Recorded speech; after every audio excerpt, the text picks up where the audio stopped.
when I saw this mother begging, "Can I work for food for my daughter?" I had no idea I was documenting the greatest corporate reversal I would ever witness. Sarah Johnson stood in front of the MediCare pharmacy holding a medical prescription as if it were a life or death document, which, in fact, was exactly what it represented. Her hands trembled slightly as she read once more the medication name: long-acting insulin for Emily, her 8-year-old daughter who had been diagnosed with type 1 diabetes just 3 months earlier. The price on the prescription made her nauseous: $400. $400 she didn't have, for medication Emily needed to take every 12 hours to stay alive. "Mom," Emily said quietly, tugging the sleeve of Sarah's worn coat, "can we go in? It's cold out here." Sarah looked at her daughter, blonde hair like hers, blue eyes that sparkled even when she felt unwell, a brave smile that broke Sarah's heart every day. Emily had faced the diagnosis with impressive maturity for a child, but Sarah knew that behind the bravery was fear no child should carry. "Of course, sweetie. Let's go in." The MediCare pharmacy was exactly the kind of establishment Sarah used to frequent when she had money: clean, modern, efficient service for clients who could pay premium prices for convenience and quality. Now, wearing the same coat for a week and carrying a wallet with only $12, Sarah felt completely out of place among the well-dressed customers buying expensive vitamins and imported cosmetics. "Can I help you?" asked Amanda Miller, a 25-year-old pharmacist, watching Sarah and Emily with a mixture of curiosity and professional discomfort. "I need this insulin," Sarah said, handing over the prescription with hands that trembled more than she cared to admit. "It's for my daughter." Amanda examined the prescription and typed into the computer. "Right, that's $400. Cash, card, or health insurance?" Sarah closed her eyes for a moment. "I don't have $400 right now, but I can work for it." "Work?" Amanda repeated, confused. "I can clean the pharmacy, organize stock, do anything. I just need the medicine for my daughter." The silence that followed was broken by the disbelieving laugh of Jennifer Walsh, the pharmacy manager, who had overheard the conversation from the administrative area. "Ma'am, this is a professional pharmacy, not a charity program," Jennifer said, approaching with an expression of poorly disguised superiority. "If you can't pay, there are community pharmacies that might have options more suitable to your budget."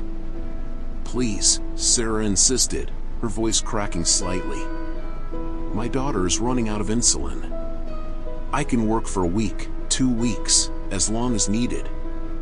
"Mom," Emily tugged Sarah's sleeve again, "it's okay. I can wait." "No, sweetie." Sarah knelt to her daughter's height, tears beginning to form. "You can't wait. You need the medicine." Jennifer watched the scene with growing irritation. "Ma'am, you're creating embarrassment for other customers. If you can't pay, I need to ask you to leave. Please, just give me a chance." "A chance for what?" "To work for free for $400 worth of medication?" Jennifer laughed. "Ma'am, employees need qualifications, references, complete documentation." "I have qualifications," Sarah said desperately. "I've worked in business administration, operations management, financial analysis." "Of course you have," Jennifer replied with sarcasm that made other customers look over. "And I'm the Queen of England." Michael Chen, a regular customer buying vitamins, watched the humiliation with growing discomfort. "Jennifer, perhaps you could consider some kind of arrangement," he suggested. "Michael, I appreciate your concern, but MediCare has standards. We can't hire just anyone who shows up at the door." Sarah stood up, holding Emily close. "Just anyone?" "Ma'am, look at your situation. Clothes, appearance, the fact that you're begging for work for medication, that doesn't inspire professional confidence." "My situation," Sarah repeated, something changing in her voice, "is temporary." "Temporary?" Jennifer laughed again. "Ma'am, people in your situation rarely recover. It's better to accept reality and seek appropriate social assistance. Sarah looked at Emily, who was starting to look pale, a sign that her blood sugar was becoming dangerous. "Emily, sweetie, sit over there for a moment," Sarah said, pointing to a chair in the waiting area. "Mom, is everything okay?" "Everything's fine, love. Mommy will fix this." Sarah turned to Jennifer with an expression Amanda had never seen, determination mixed with what could be called natural authority. "Jennifer, may I ask you a question?" "What?" "How long have you worked at MediCare?" 3 years.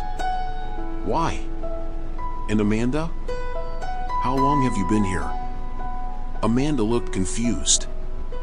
1.5 years. "And do you know the company well? Corporate structure, investors, ownership?" Jennifer frowned. "We know enough." "Why these questions?" Sarah smiled, but it wasn't a smile of joy. It was the smile of someone who knew something others didn't. "Because in 5 minutes, you're going to discover why you should have offered me work instead of humiliation." "What are you talking about?" Sarah pulled her phone from her pocket, an expensive device Jennifer only now noticed, inconsistent with the rest of her appearance. "I'm talking," Sarah said, dialing a number she knew by heart, "about a call I'm making right now." Sarah dialed the number while Jennifer and Amanda watched with growing discomfort. Emily remained seated in the chair, but Sarah could see she was growing paler, a sign she needed the insulin urgently. "David?" "It's Sarah Johnson," she said into the phone, her voice gaining an authority she hadn't demonstrated minutes before. Jennifer frowned upon hearing the completely different tone. "David, I'm at the MediCare pharmacy on 5th Avenue. I need to speak with the regional manager." "Yes, it's urgent." "No, it's not about investments. It's about how our company treats customers." Amanda exchanged nervous glances with Jennifer. "Our company?" Sarah continued speaking. "David, I need the ownership data for MediCare. Who are the majority investors of this specific location?" Jennifer approached. "Ma'am, who are you speaking with?" Sarah covered the phone. "With David Morrison, my corporate lawyer." "Corporate lawyer?" Jennifer repeated, her confidence beginning to waver. "Sarah," the voice came through loudly enough for everyone to hear, "I just verified. MediCare 5th Avenue is wholly owned by Johnson Enterprises. Your company." The silence in the pharmacy was deafening. Sarah hung up and looked at Jennifer with an expression that now carried unquestionable authority. "Jennifer, I am Sarah Johnson, CEO and majority owner of Johnson Enterprises. This pharmacy belongs to me." Jennifer felt as if she'd been electrocuted. That's impossible." "Amanda," Sarah turned to the pharmacist, "can you verify in the corporate system who owns this franchise?" Amanda typed commands into the computer with trembling hands. When she saw the result on screen, her face lost all color. "Johnson Enterprises. Owner, Sarah M. Johnson." Michael Chen, who had witnessed the entire humiliation, approached slowly. "Sarah Johnson of Johnson Enterprises? The company worth $200 million? Was worth $200 million, Sarah corrected. Before the pandemic destroyed 70% of my businesses." Jennifer was in total shock. But you were begging for work for food." "Because I lost everything when Emily got sick. I sold stocks, properties, cars, everything to pay for her treatment. When the business started failing during the pandemic, I chose to save my daughter instead of saving the business." Sarah looked at Emily, who was now watching with growing curiosity. "Mommy," Emily asked, "are you really the owner of this pharmacy?" "Was the owner, sweetie. Now I don't know if I still am." Sarah turned to Jennifer. "The question is, do you still work here?" Jennifer was visibly trembling. Sarah. Mrs. Johnson. I didn't know. Didn't know what? That people in difficulty deserve humane treatment?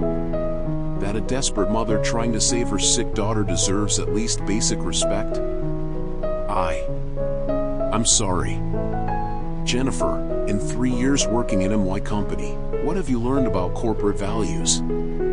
Excellence, service, quality. And humanity? Compassion? Understanding that anyone can go through temporary difficulties? Jennifer couldn't respond. Sarah picked up Emily. Emily, sweetie, how are you feeling? A little dizzy, Mom. I need the insulin. Sarah turned to Amanda. Amanda, provide the insulin for my daughter. Now. Yes, ma'am. Immediately. While Amanda rushed to get the medication, Sarah looked at Jennifer with an expression mixing disappointment with determination. Jennifer, tomorrow at 9 a.m., I want you at the corporate office. We'll discuss how MediCare treats people in vulnerable situations. Mrs. Johnson, am I being fired? Sarah considered the question as Amanda returned with the insulin and administered it to Emily, who immediately began to feel better. Jennifer, that depends on you. How so? You can be fired for discrimination and lack of humanity, or you can be promoted to director of a social program I'm creating. Social program? Sarah smiled, looking at Emily, who now had color returning to her face. A program that ensures no mother goes through the humiliation I experienced today. A program that teaches employees that treating people with dignity isn't optional, it's mandatory. Michael Chin approached respectfully. Mrs. Johnson, may I say something? Of course. Watching you maintain composure during this situation was the most powerful leadership lesson I've ever witnessed. Sarah hugged Emily, who was now feeling completely normal. Michael, real leadership isn't about how you act when you have power. It's about how you maintain dignity when you apparently have nothing. Jennifer approached hesitantly. Mrs. Johnson, about tomorrow. Jennifer, I want you to think about one thing tonight. What? If you were a desperate mother trying to save your sick daughter, how would you want to be treated? Jennifer nodded, tears of shame streaming down. And Jennifer? Bring ideas about how we can help other families who are in the situation I was in an hour ago. Yes, ma'am. Sarah took Emily's hand and began walking toward the exit. Mommy, Emily asked, are you going to buy the pharmacy back? Sarah smiled. No, sweetie. I'm going to do something better. What? I'm going to turn all our pharmacies into places where mothers like me are never again humiliated for loving children like you. The next morning, Sarah stood in the corporate office of Johnson Enterprises' 35th floor of one of the city's most expensive buildings, watching Jennifer Walker enter nervously into the conference room where David Morrison, corporate lawyer, and Thomas Richardson, operations director, awaited. Jennifer, Sarah said, indicating a chair at the mahogany table where million-dollar decisions were made daily, thank you for coming. Jennifer sat hesitantly, clearly intimidated by the corporate power environment that contrasted brutally with the pharmacy where she had humiliated Sarah less than 24 hours before. Mrs. Johnson, I want to apologize for what happened yesterday. Jennifer, I didn't come here to hear apologies. I came to understand how a company I built over 15 years became a place where desperate mothers are treated as inconveniences. David Morrison leaned forward. Sarah, we've done a preliminary audit of other MediCare units. The treatment you received wasn't an isolated incident. How so? We found 17 documented cases in the last 6 months of clients being rejected or humiliated for not being able to pay for essential medications. Sarah felt anger growing in her chest. 17 families? Including 3 cases of diabetic children whose parents were rejected for payment plans. My God, Sarah murmured. Jennifer, did you know about this? Jennifer looked at the table, unable to find words. Thomas Richardson consulted a report. Sarah, we also discovered that regional managers are receiving bonuses for reducing losses from default. Basically, they're financially rewarded for rejecting clients who can't pay. Who approved this policy? Marcus Webb, National Sales Director. Implemented it without your authorization during the period you were absent for personal matters.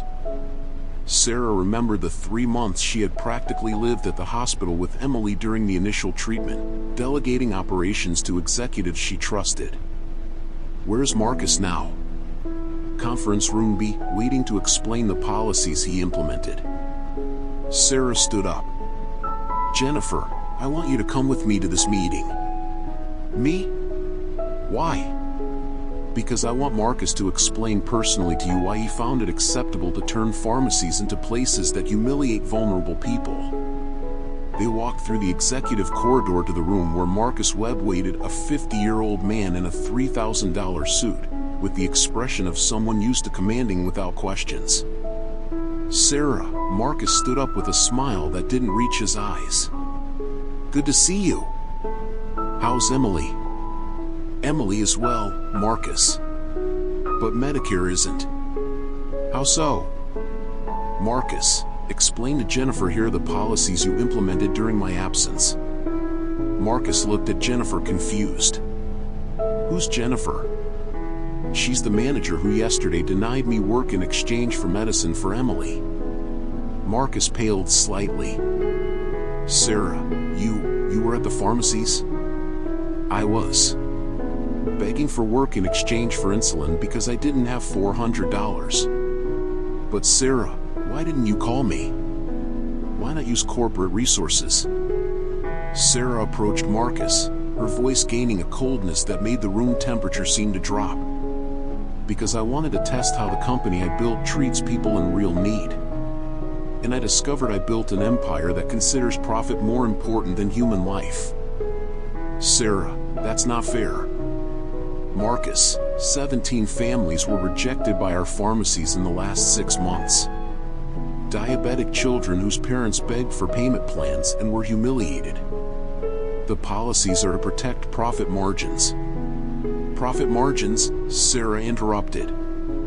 Marcus, is profit margin worth more than a diabetic child in a coma? Marcus tried to justify. Sarah, business is business. Feelings can't. Stop, Sarah raised her hand. Marcus Webb, you're fired. Effective now. What? Sarah, you can't. I can and I am. Security will escort you out in 5 minutes. Marcus looked at David Morrison for support, but the lawyer only nodded, confirming Sarah's decision. Sarah, this is a mistake. I increased Medicare profits by 40%. You increased profits by turning pharmacies into cruel places. That's not success, Marcus. It's moral failure.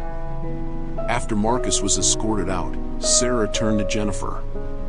Jennifer, now it's your turn to choose. Choose what?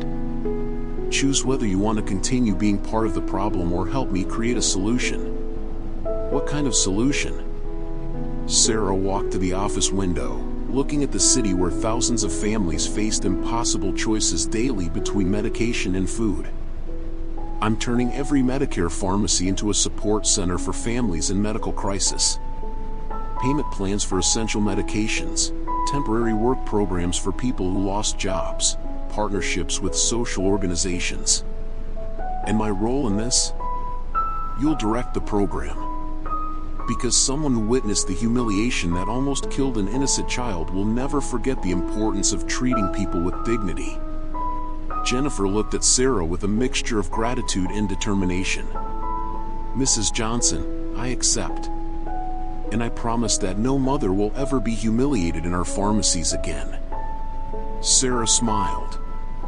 Jennifer, welcome to the new Medicare, where saving lives is more important than saving pennies. 3 months after the complete reorganization of Medicare, Sarah was in her office reviewing reports showing an impossible transformation. Profits had increased 20% since implementing the social program, customer satisfaction had reached record numbers, and most importantly, 0 families had been rejected for lack of resources. "Mrs. Johnson," said Jennifer, entering with a folder of documents and a smile that contrasted completely with the cold woman who had humiliated Sarah months earlier, "the final numbers for the Second Chance program have arrived. How are we doing? In 3 months, we've helped 230 families with payment plans for essential medications. 0 default, because people who receive dignity pay with honor." Sarah smiled, thinking of the lessons Emily had learned watching the company's transformation. "And the temporary work program? We've employed 45 people temporarily until they found permanent positions, including 2 single mothers with diabetic children and a father who lost his job paying for his wife's chemotherapy." "Jennifer, how does it feel directing a program born from your experience of almost denying insulin to Emily?" Jennifer paused, clearly emotional. "Mrs. Johnson, I feel like I've found a purpose I didn't know existed. Every family we help reminds me why work is worth more than salary." Sarah stood up and walked to the window, observing the city movement below. "Jennifer, I have news to share." "What news?" "The board of directors approved national expansion of the program. We're implementing Second Chance in all 300 MediCare units nationwide." Jennifer nearly dropped the folder. 300 pharmacies? 300 opportunities to ensure no family goes through what I went through with Emily. "Mrs. Johnson, this will impact thousands of families." "Exactly." At that moment, Emily entered the office carrying her school backpack and a smile that lit up any environment. "Mom, how was school today?" "Great." "And Mom, guess what?" "What, sweetie?" "I told my teacher about how you transform pharmacies into places that help people. She said that's called inspirational leadership." Sarah knelt to Emily's height. "And what did you think?" "I think you're like a superhero, but instead of saving people from villains, you save them from evil companies." Jennifer laughed, touched by the child's perceptiveness. "Emily is right," Jennifer said. "Mrs. Johnson, may I make a confession?" "Of course." "Before that day at the pharmacy, I saw customers as numbers. People with money were important, people without money were problems. And now I understand that every person entering our pharmacies carries a story, a struggle, hope. Treating people with dignity isn't charity, it's basic human responsibility." Sarah nodded. "Jennifer, that's exactly what Emily taught me when she got sick." "What did she teach you?" Sarah hugged Emily. "She taught me that when you have responsibility over something precious, whether a daughter, a company, other people's lives, you make choices based on love, not fear." Emily looked at Jennifer. "Aunt Jennifer, do you have children?" "I do. 2 boys." "And if they got sick and you didn't have money for medicine?" Jennifer knelt to Emily's height. "I would do exactly what your mother did. I would beg for any opportunity to help them. That's why my mom wasn't mad at you. Because she understands you would do the same thing." Sarah watched the interaction between Jennifer and Emily, seeing the complete transformation that compassion could cause when people were exposed to the truth about the consequences of their actions. "Jennifer, I have a proposal for you." "What?" "I want you to direct not just the Second Chance program, but to create a training protocol for all MediCare managers." "What kind of protocol?" "A protocol that teaches that every client is someone's child, father, mother. That medications aren't luxury products, they're basic survival needs." Jennifer nodded vigorously. "Mrs. Johnson, it would be an honor to create this training." "And Jennifer, I want the training to start with you telling your own story. How you humiliated the company owner for not recognizing that appearances can be deceiving. You want me to tell how I was cruel to you?" I want you to tell how good people can make bad choices when they don't stop to consider others' humanity. Emily tugged Sarah's sleeve. Mom, can I suggest something for the program? Of course, sweetie. How about making each pharmacy have a photo of a child like me? To remind employees that medications save real children's lives? Sarah and Jennifer exchanged emotional looks. Emily, Sarah said, that's the most brilliant idea I've heard in months. Really? Really? We'll implement the Emily program, a child's photo in every pharmacy, reminding us that behind every prescription there's a precious human life. 6 months after implementing the Emily program, Sarah was in the main auditorium of the convention center, presenting the results of MediCare's transformation to a national conference of pharmaceutical executives from 15 countries. In 6 months, Sarah told the audience of 500 CEOs and directors, our pharmacies went from places that rejected needy families to community support centers that increased profits by 35%. The audience murmured with growing interest. How is that possible? Asked the CEO of competitor PharmaCorp. We discovered that when we treat clients with dignity, they become loyal customers. When we help families in crisis, they spread recommendations. When we show compassion, we receive loyalty. Sarah pointed to a slide showing impressive statistics. The Second Chance program served 1,200 families. Payment rate, 98%. Why? Because people who receive opportunity when they need it most never forget who helped them. Jennifer, now National Director of Social Responsibility, joined Sarah on stage. May I share data on employee satisfaction? Jennifer asked. Of course. Staff turnover decreased 60%. Employees report that working for a company that helps people gives meaning to work that simply selling medications never provided. An executive from the audience raised his hand. Mrs. Johnson, how did you convince shareholders to approve programs that initially reduce immediate profits? Sarah smiled, remembering the initial board resistance. Simple. I showed that compassion isn't a cost, it's an investment. Loyal customers spend more over time than occasional customers. But what about risks? What if people abuse the generosity? Then we help them understand that generosity must be met with responsibility. In 1,200 cases, only 24 families couldn't honor commitments. And what did you do with those 24 families? We offered temporary work so they could pay. Result, all managed to settle, and 14 were hired permanently. Dr. Amanda Stevens, representative of the Pharmacists Association, stood up. Mrs. Johnson, other pharmacy chains are interested in replicating the MediCare model. Would you be willing to share the methodology? Sarah exchanged a look with Jennifer. Not just willing, eager to share. Why? Because I discovered that when you build success based on helping others, sharing methodology multiplies impact rather than diminishing it. After the presentation, Sarah was approached by executives from 12 countries interested in implementing similar programs. Mrs. Johnson, said the CEO of a German pharmacy chain, could you adapt the program for the European market? Of course. But with one condition. What? You implement it exactly as designed. No modifications to increase profits or reduce costs. Compassion isn't negotiable. Accepted. One by one, executives from different countries agreed to Sarah's terms. Jennifer, Sarah said when they were alone, what do you think about traveling the world implementing the program born from your experience of almost denying insulin to Emily? That would be amazing. But Mrs. Johnson, may I ask a personal question? Of course. Why did you forgive me?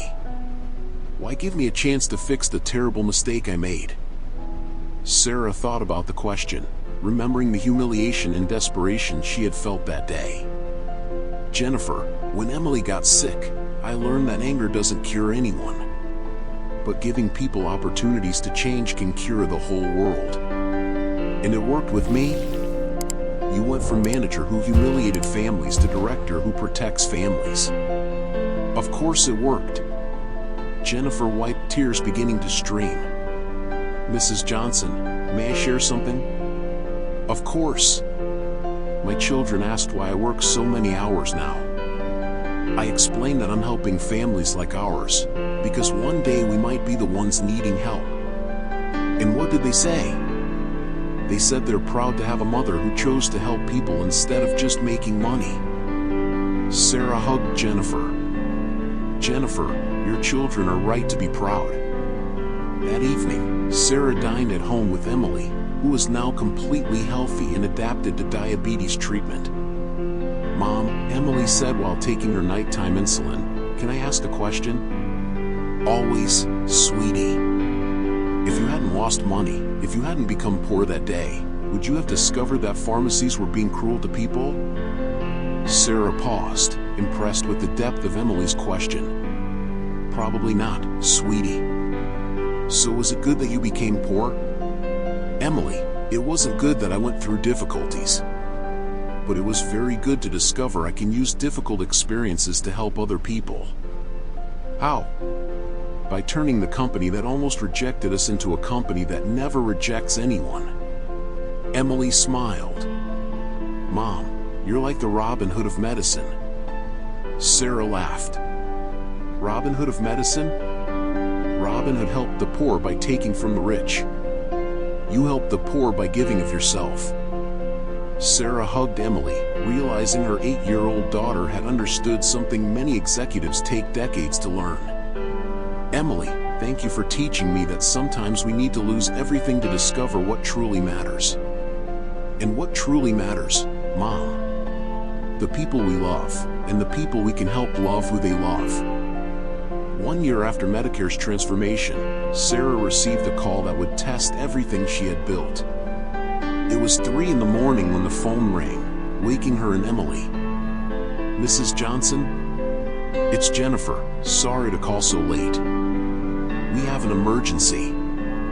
What kind of emergency? Sarah asked, immediately alert. Fire at the 5th Avenue MediCare. The pharmacy where everything began. Sarah felt her stomach churn. Was anyone hurt? No. But there's worse.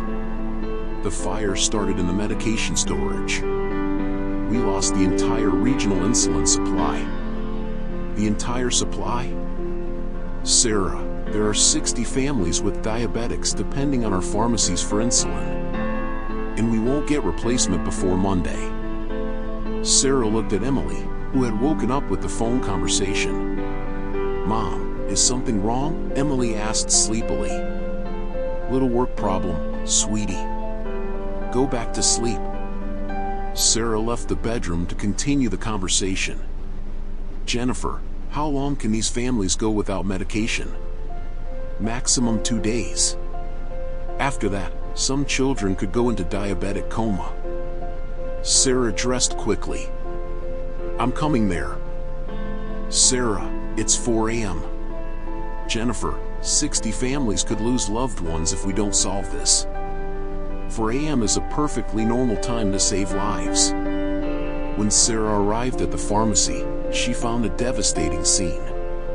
What had been a symbol of her personal transformation was partially destroyed, smoke smell still heavy in the air. Jennifer, Sarah said, hugging the visibly shaken director, first, what's important?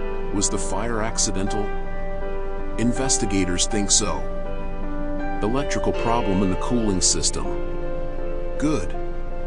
Now, about the insulin. Did you contact other network pharmacies?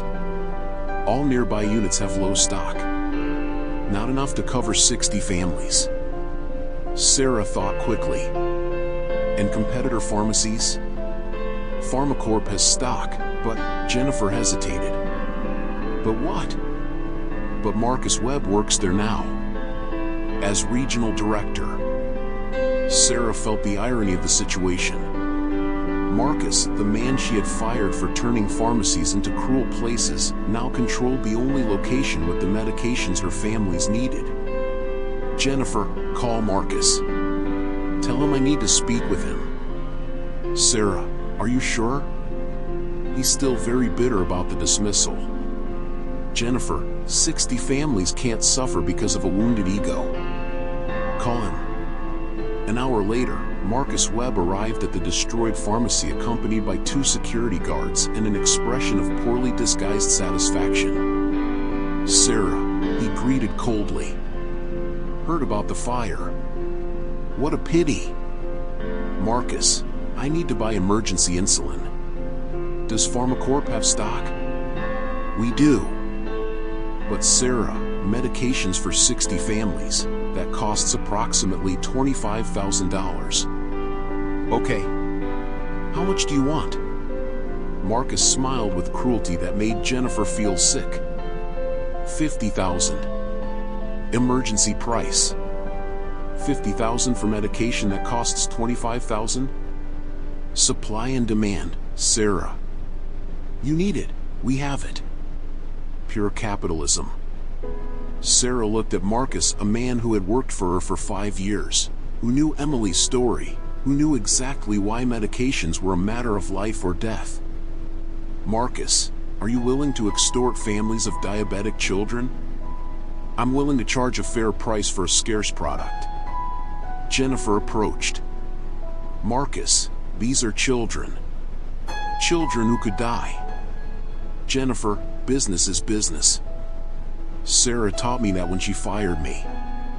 I fired you because you turned pharmacies into cruel places, Sarah corrected. And apparently you learned nothing. I learned that sentimentality doesn't pay bills. Sarah pulled out her phone. Marcus, will you sell the insulin for $25,000, fair price? Or would you prefer I call the media and explain how PharmaCorp is blackmailing desperate families? Marcus hesitated, calculating the consequences of public exposure. Sarah, you wouldn't do that. Marcus, I turned personal humiliation into corporate revolution. Do you really think I wouldn't document extortion of children's medications? Marcus looked at Jennifer, who was recording the conversation on her phone. I'm already documenting, Jennifer said. And I've already sent a copy to 3 journalists covering the pharmaceutical industry. Marcus realized he had been outmaneuvered. Fine. $25,000. Cost price.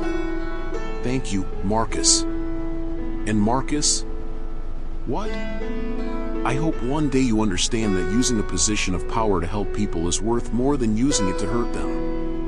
The story of MediCare handling the insulin crisis spread through social media faster than Sarah could have imagined. Jennifer had posted the video of the confrontation with Marcus on the company's Instagram, and within 24 hours it had 2 million views. Sarah, said David Morrison, the lawyer who had become a close family friend, you need to see the comments on this video. Sarah looked at the tablet David showed her, scrolling through hundreds of comments from people sharing similar stories. My daughter is also diabetic. A pharmacy made me go through the same humiliation. Where can I find MediCare in my city? I've worked in a pharmacy for 10 years.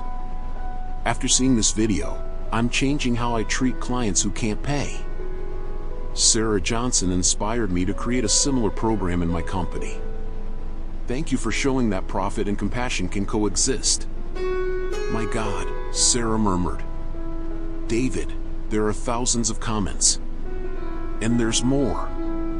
CNN, NBC, BBC, they all want to interview you about MediCare's transformation. Why? Because you prove that a company can be profitable and socially responsible. That's news the whole world wants to hear. Emily, who was doing homework at the office table, looked up. Mom, are you going to be on TV? Maybe, sweetie. Can I watch? Sarah laughed. Of course you can. But Emily, remember that all this success started when you got sick? I remember. And Mom? Yes? I'm glad I got sick. Sarah stopped reading comments. Why, Emily? Because if I hadn't gotten diabetes, you would never have discovered that pharmacies were being cruel. And other children would keep suffering. David watched the interaction between mother and daughter with growing admiration. Sarah, Emily is right. Her illness became the catalyst for a transformation that affected thousands of families. It's strange to think that way, Sarah admitted. Turning personal tragedy into a tool for social change. At that moment, Jennifer rushed into the office. Sarah, we have an urgent situation. What situation? PharmaCorp just announced they'll implement a program identical to ours. Marcus Webb gave an interview saying he was inspired by MediCare's success. Sarah was speechless. Marcus is copying our program? Worse. He's saying he had the original idea and that MediCare copied his strategies. David stood up, clearly irritated. That's commercial defamation. We can sue him. No, Sarah said calmly. How no? David, if Marcus wants to copy a program that helps needy families, great. More pharmacies helping means more families being served. But Sarah, he's lying about the program's origin. So what? Truth always wins in the end. And more importantly, if PharmaCorp helps 1,000 families using our methods, that's a victory, not a defeat. Jennifer looked at Sarah with renewed admiration. Mrs. Johnson, how can you see the positive side of Marcus trying to steal credit? Jennifer, I learned something important in recent months. What? I learned that when you do the right thing for the right reasons, it doesn't matter who gets credit. What matters is how many people are helped. Emily approached the conversation. Mom, does that mean more children like me will get medicine? That's exactly what it means, sweetie. So Uncle Marcus is doing a good thing, even though he was cruel before? Sarah hugged Emily. Emily, sometimes people do good things for the wrong reasons. But a good result is still a good result. I get it. Like when a classmate copies my homework, but at least they learn math? Sarah laughed. Exactly like that. David shook his head admiringly. Sarah, you're turning destructive competition into constructive collaboration. How so? Instead of fighting Marcus for credit, you're celebrating that he helps families. This forces him to actually implement the program well, otherwise it's obvious he's lying. Exactly. And David? I have something else to tell you. What? I want to expand MediCare to Latin America. Specifically countries where families spend 50% of their income on basic medications. Sarah, that's an investment of hundreds of millions. It's an investment in proving that capitalism with conscience can work globally. Jennifer got excited. Mrs. Johnson, may I suggest something? Of course. How about we create a corporate university? A place where executives from any company learn that sustainable profit comes from treating people with dignity? Sarah looked at Jennifer, the woman who had gone from symbolizing everything wrong with modern capitalism to leading a corporate compassion revolution. Jennifer, that's the most ambitious idea I've ever heard. Good ambitious or bad ambitious? Sarah smiled, looking at Emily, who was finishing her fractions homework. Emily, what do you think? Should Mommy teach other CEOs to be nice like her? Emily looked up. Of course. That way all sick children will have parents who can buy medicine. Sarah looked at David and Jennifer. Hear that from the youngest consultant on the team? MediCare Corporate University approved, David said, smiling. Mission accepted, Jennifer added.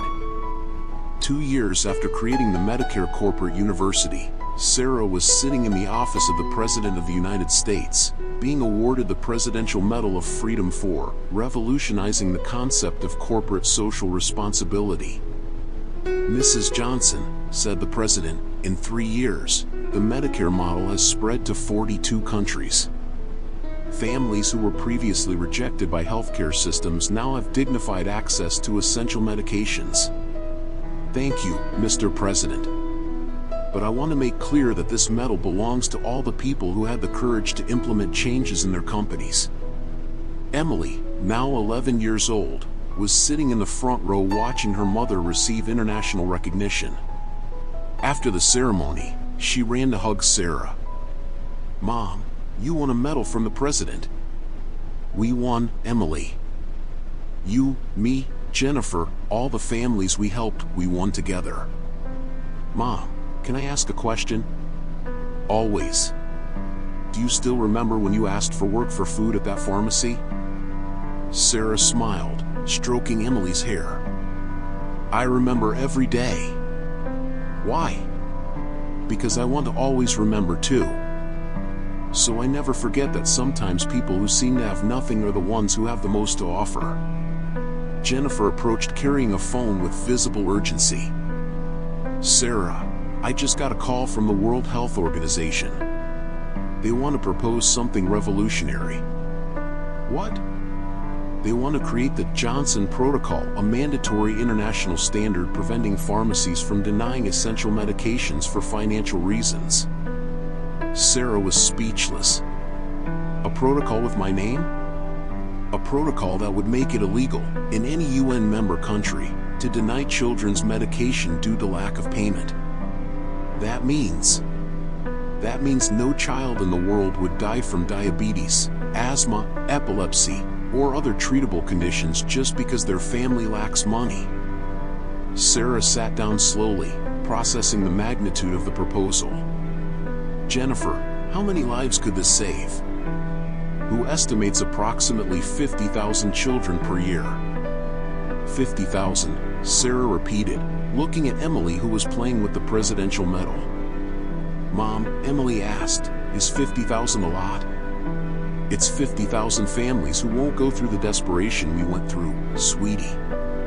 Emily nodded seriously. "Then you have to accept." But Jennifer looked worried. "Sarah, there's a complication." "What?" "The global pharmaceutical industry is organizing against the protocol. They say government interference could harm innovation and profits." "Who's leading the opposition?"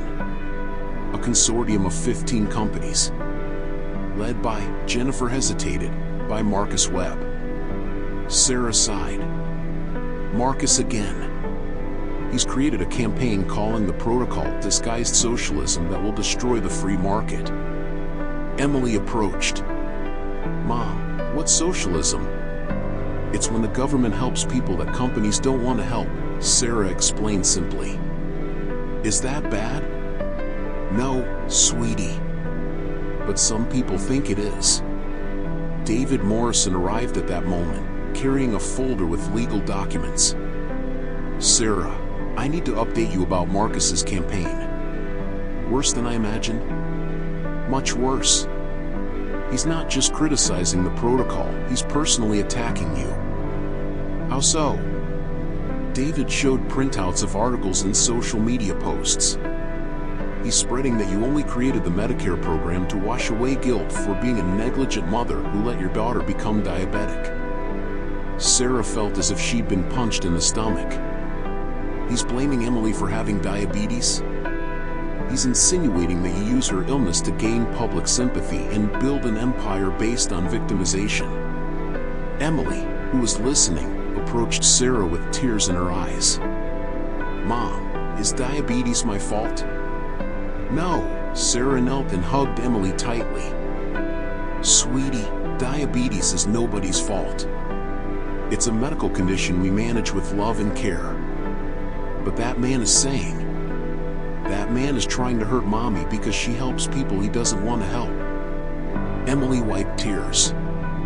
"Mom, can I suggest something?" "What?" "If he thinks you use my diabetes to help people, maybe you should use it." Sarah looked at her daughter with growing admiration. "How so?" "Tell everyone that I have diabetes, that I almost died because medicine was expensive, and that now other children don't need to go through that. Jennifer got emotional. Emily, you want your mother to tell your personal story publicly? I do. Because if my story helps other children, then diabetes served a good purpose.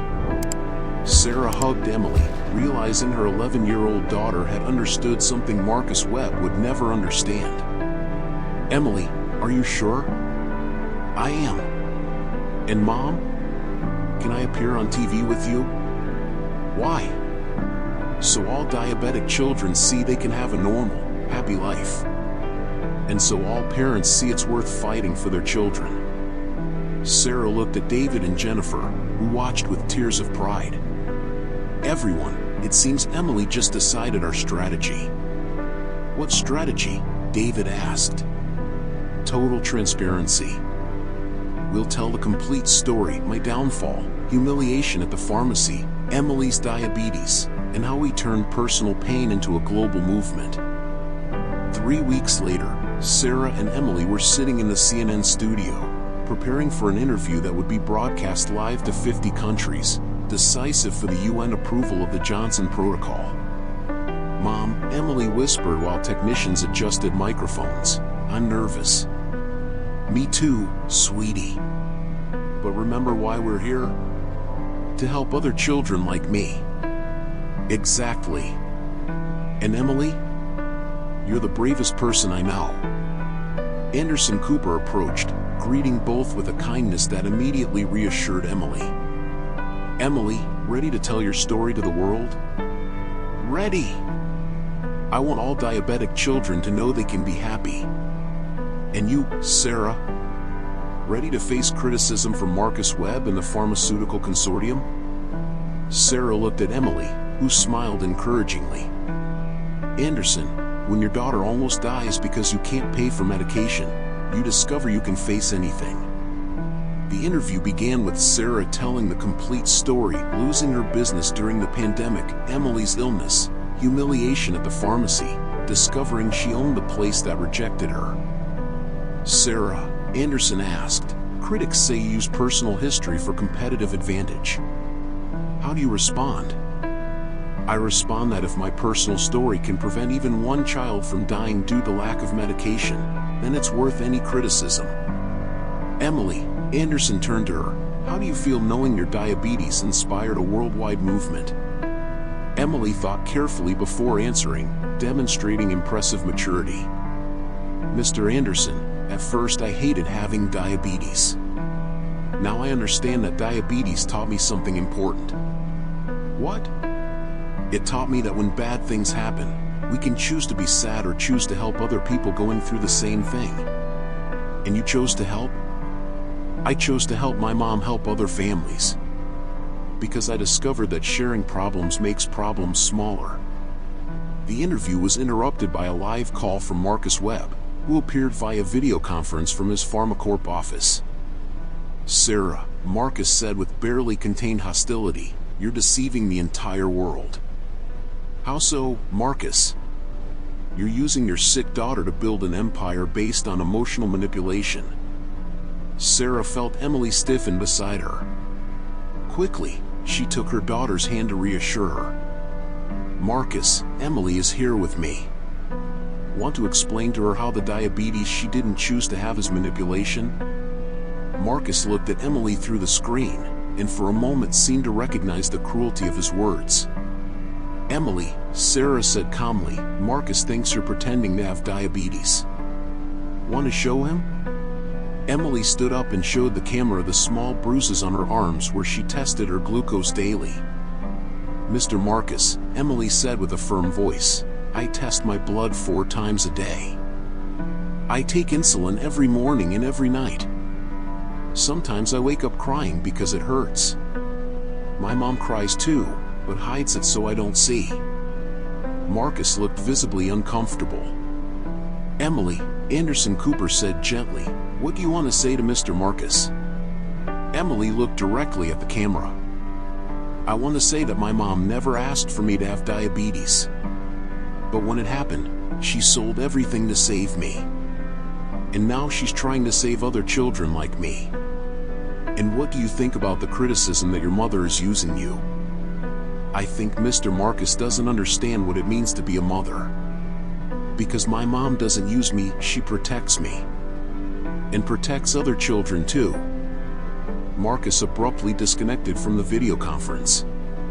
Anderson turned to Sarah. Sarah, how do you feel after that confrontation?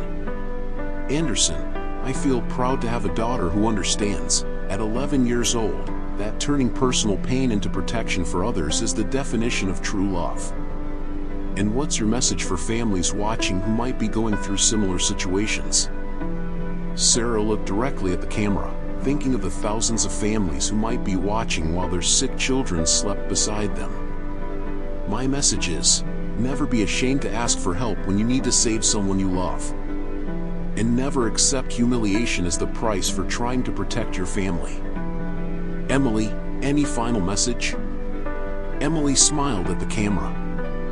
I want to tell all children who have diabetes like me, you're brave, your families love you, and the world is getting better for us every day. After the interview, Sarah and Emily walked hand in hand through the studio. Mom, do you think we helped? Emily, I'm sure we helped. And you know why? Why? Because you showed the entire world that brave children can inspire adults to be better. 1 week after the CNN interview, Sarah received a call that would change the history of global medicine forever. Mrs. Johnson, this is the UN Secretary General. The vote on the Johnson Protocol happened this morning. Sarah held her breath, knowing the answer would determine the fate of millions of children worldwide. And the result? Approved unanimously. 193 countries voted in favor. 0 votes against. Sarah sat down heavily, tears of relief streaming down her face. This means that starting next January, denying essential medication to children for financial reasons will be a crime against humanity in any country worldwide. Sarah looked at Emily, who was doing homework at the office table. Emily, sweetie, want to hear amazing news? Emily looked up from her books. What news? The entire world decided that no child should go without medicine because their family lacks money. Emily dropped her pencil. Really? The whole world? All countries agreed. Because of our story. Emily ran to hug Sarah. Mom, does this mean we saved all diabetic children in the world? It means we gave them a chance to be saved. At that moment, Jennifer entered the office with an expression mixing happiness and concern. Sarah, I have 2 pieces of news. Good and strange. Good first. The President of Brazil announced he'll appoint you as International Ambassador for Children's Health. And the strange? Marcus Webb is in the reception. He wants to speak with you. Sarah frowned. Marcus? What does he want? He didn't say. But Sarah, he looks terrible. Looks like he hasn't slept for weeks. Sarah looked at Emily. Sweetie, go play in the children's room for a few minutes. Why? Because Mommy needs to speak with someone who was cruel to us. And I want to protect you from hearing unpleasant things. Emily nodded. Okay. But Mom? Yes? Remember you taught me that cruel people are usually suffering inside? Sarah smiled. I remember, sweetie. Maybe Mr. Marcus needs help too. After Emily left, Marcus entered the office. Sarah was shocked by his appearance, disheveled hair, red eyes from exhaustion, wrinkled clothes. He looked like a man carrying an immense weight. Sarah, he said, voice hoarse, thank you for receiving me. Marcus, what's happening? You look sick. Marcus sat down heavily. Sarah, I need to tell you something that will change how you see me. What? My son was diagnosed with leukemia 2 months ago. Sarah felt her heart tighten. Marcus, I'm so sorry. And Sarah, when I took him for his first chemotherapy appointment, the pharmacy charged me $15,000 for the medications. $15,000? $15,000 that I didn't have because I spent all my savings hiring lawyers to fight you after my dismissal. Marcus took a deep breath, tears beginning to stream. Sarah, I had to beg for a payment plan. I had to ask for a discount. I had to feel the humiliation you felt at that pharmacy. And what happened?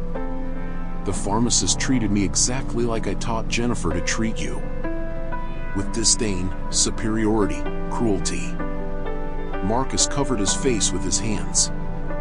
Sarah, my 7-year-old son asked me why the pharmacy person was mean to us. And I couldn't answer without admitting that I taught other people to be mean too. Sarah approached and put a hand on Marcus's shoulder. Marcus, how's your son now? Responding well to treatment. But Sarah, I only got the medications because one of the MediCare pharmacies recognized me and applied the protocol you created. One of our pharmacies helped you? The manager said, regardless of who you are or what you did, your son deserves treatment. And gave me a payment plan without questioning. Marcus looked at Sarah with an expression of total remorse. Sarah, I came here to do 3 things. What? First, ask forgiveness for trying to destroy the program that ended up saving my own son. Forgiven. Second, publicly withdraw all opposition to the Johnson protocol. I'll use whatever influence I have to support approval. Thank you. Third, Marcus hesitated. I want to work for you again. Sarah was surprised. Marcus, not as an executive, as a volunteer. I want to help families going through what I went through. Because now I understand you didn't create the program for marketing, you created it from real need. Marcus, are you sure? Sarah, my 7-year-old son taught me something 40 years of career didn't teach me. What? He taught me that when someone you love needs help, political differences and personal pride become completely irrelevant.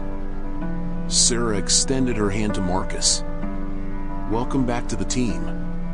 Thank you for a second chance I don't deserve. Marcus, everyone deserves a second chance. Especially parents fighting to save their children. 1 year after the approval of the Johnson protocol, Sarah stood in the world's most modern children's hospital built entirely with funds generated by MediCare's international success, watching Emily play with children from 15 different nationalities, all receiving free treatment for conditions that would have been fatal in their home countries. Mom, Emily said, running to Sarah with a radiant smile, I met a girl from Kenya who also has diabetes. She said before the protocol, her family sold goats to buy insulin. And now she comes here every month for checkups, and her family doesn't need to sell anything anymore. Dr. Helena Rodriguez, the hospital's medical director, approached carrying reports that made Sarah emotional every time she read them. Sarah, the first-year numbers are extraordinary. How are we doing? The Johnson protocol has documentedly saved 47,000 children in 12 months. 0 deaths from diabetes, asthma, epilepsy, or other treatable conditions in countries that implemented the protocol. 47,000, Sarah repeated, trying to visualize the magnitude of that number. And there's more. The MediCare model has been replicated by 300 pharmaceutical companies globally. Competition is now about who helps more families, not who charges more. Emily approached the conversation. Dr. Helena, may I ask a question? Of course, Emily. All those children who were saved, do they know it was because of Mommy's story? They know. And more importantly, their families know they should never be ashamed to ask for help when they need to save someone they love. At that moment, Marcus Webb arrived at the hospital carrying his 8-year-old son by the hand. In 1 year working as a volunteer, Marcus had completely transformed from cruel executive to passionate advocate for families in medical crisis. Sarah, Marcus said. I want to introduce someone special. Hi, the boy said timidly. I'm Tommy. My dad said you saved my life. Sarah knelt to Tommy's height. Hi, Tommy. How are you feeling? Really good. I finished chemotherapy last week. That's wonderful. Tommy looked at Emily. Are you Emily? The famous girl? Emily laughed. I'm Emily. But I'm not famous. I'm just a brave diabetic. My dad said you helped your mom change the whole world. I didn't change it alone. Mommy did the hard work. I just told my story. Tommy turned to Sarah. Mrs. Johnson, may I thank you? Of course, Tommy. Thank you for not giving up when people were cruel. Because if you had given up, I might have died. Sarah hugged Tommy, feeling the full weight of the responsibility she had undertaken. Tommy, you're welcome. And you know what else? What? Now you and Emily can grow up in a world where no child needs to be afraid of getting sick because their family lacks money. Marcus approached. Sarah, may I share something? Of course. Tommy asked me yesterday why I fought against the protocol that ended up saving him. And what did you answer? I answered that sometimes adults make mistakes out of pride or fear. But that mistakes can be corrected when we find the courage to do the right thing. And did he understand? He said, Daddy, what matters is that you learned. Now you can teach other parents not to make the same mistake. Sarah smiled. Children are wise. They are. And Sarah? Tommy wants to do something special. What? Tommy approached carrying a drawing he had made, an image of Sarah and Emily holding hands in front of a pharmacy, with a giant heart around them. I drew you too, Tommy said proudly. To thank you for saving my life. Emily looked at the drawing with admiration. Tommy, you draw really well. Thank you. Emily, want to be my friend? Of course. We can be hospital friends. Sarah watched the two children, one diabetic, one cancer survivor, talking about drawings and games as if they didn't carry medical conditions that would have been fatal just 2 years earlier. Marcus, Sarah said quietly, look at them. What? Tommy and Emily playing like normal children, without fear, without worry about medications or costs. This is the world we created. Marcus nodded, tears streaming. Sarah, thank you for giving me a chance to be part of the solution instead of part of the problem. Marcus, thank you for proving that people can change when they face the real consequences of their choices. And now? Sarah looked at the hospital full of children from around the world receiving treatment that would have been impossible before, at Marcus who had gone from enemy to ally, at Emily who had transformed a frightening diagnosis into a force for global change. Now we continue. Because we discovered that when we do the right thing for the right reasons, miracles become daily routine. 5 years after that day she begged for work in exchange for food, Sarah stood on the stage of the UN General Assembly, being named the first global ambassador for children's health in history, while Emily, now 16 and completely healthy, watched from the audience alongside Jennifer, Marcus, and hundreds of families whose lives had been transformed. Ladies and gentlemen, Sarah told delegates from 193 countries, 5 years ago, I was a desperate mother begging for work at a pharmacy to get insulin for my daughter. Today, no child in the world dies from lack of essential medication. The ovation was deafening. But I want to talk about the true meaning of this transformation. Sarah pointed to statistics projected on the giant screen. Johnson Protocol, 5 years, 247,000 children's lives saved. 247,000 children who are alive because the world decided that human life is worth more than pharmaceutical profit. Emily stood up in the audience, too proud to remain seated. I want to especially thank my daughter Emily, Sarah continued, who at 11 years old had the courage to tell her story to the entire world, proving that children can inspire adults to be better. Emily waved to the cameras, now a confident young woman who used her experience with diabetes to motivate other children through a YouTube channel with 10 million followers. But the person I most want to thank, Sarah said, is no longer physically with us.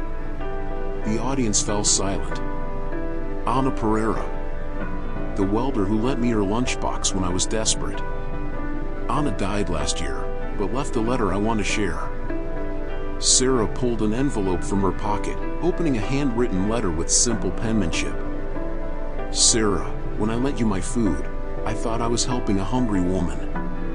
I didn't know I was feeding someone who would change the entire world. Thank you for teaching me that small acts of kindness can generate infinite waves of transformation. Ana Pereira, proud welder. There weren't dry eyes in the assembly. Sarah continued, voice choked. Ana taught us that the most powerful revolution doesn't come from protests or demonstrations. It comes from ordinary people choosing to be kind when nobody is watching.